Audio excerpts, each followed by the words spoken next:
Welcome to our channel. आज इथे मी तुम्हाला मस्त पनीर भुर्जीची रेसिपी दाखवणार आहे। तर त्यासाठी बघा इथे मी पॅन मध्ये तेल तापत ठेवलेलं आहे। 2 पळ्या एवढं तेल मी टाकून घेतलंय। त्यामध्ये जिरे तडतडवून घेतले। त्यानंतर इथे 2 लवंगा, 2 मिरे आणि 1 दालचिनीचा तुकडा टाकला।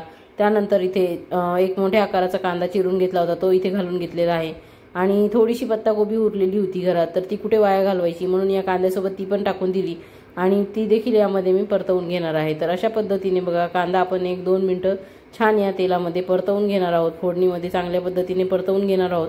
तर त्याचा कच्चेपणा जाईपर्यंत आपल्याला परतवायचा आहे। आणि कांद्याचा कच्चेपणा गेल्यानंतर इथे मी शिमला मिरची टाकून घेणार आहे। शिमला मिरची टाकून घ्यायची आहे। त्यानंतर इथे मी लसणाचे लांब लांब असे काप करून यामध्ये घालून घेतलेले आहेत। जर तुम्हाला इथे असे काप घालायचे नसतील तर तुम्ही लसण अद्रकची पेस्ट देखील तुम्ही इथे घालून घेऊ शकता। तर अशा पद्धतीने बघा ह्या सर्व आता आपण 2 ते 3 मिनिटांसाठी व्यवस्थित परतून घेणार आहोत।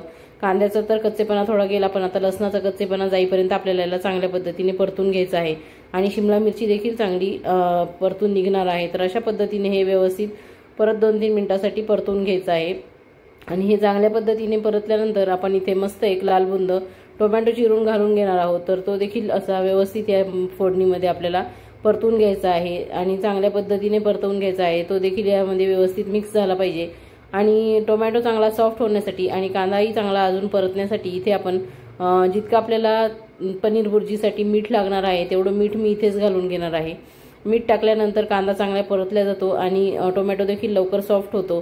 तर त्यामुळे मी इथे मीठ घालणार आहे। त्यानंतर इथे मी हळद घालून घेणार आहे, लाल तिखट घालून घेणार आहे आणि इथे मी जो साठवणुकीतला काळा मसाला असतो आपल्या घरी तो इथे टाकून घेणार आहे। तुम्हाला या व्यतिरिक्त काही वेगळे फ्लेवर ॲड करायचे असतील, वेगळे मसाले ॲड करायचे असतील तर तुम्ही इथे करू शकता। तर अशा पद्धतीने बघा हे सर्व मसाले आणि भाज्या मी व्यवस्थित एकजीव करून घेणार आहे। चांगल्या पद्धतीने पॅनमध्ये परतून घेणार आहे। तर रेसिपी साधी सोपीच आहे। तुम्ही देखील पनीर भुर्जी करत असाल तर मला कमेंट करून सांगा। आणि मी केलेली पनीर भुर्जी जर तुम्हाला शेवटपर्यंत बघायची असेल, तुम्हाला माझ्या पद्धतीने केलेले रेसिपीज बघायचे असतील तर व्हिडिओ शेवटपर्यंत बघा, कुठे स्किप करू नका।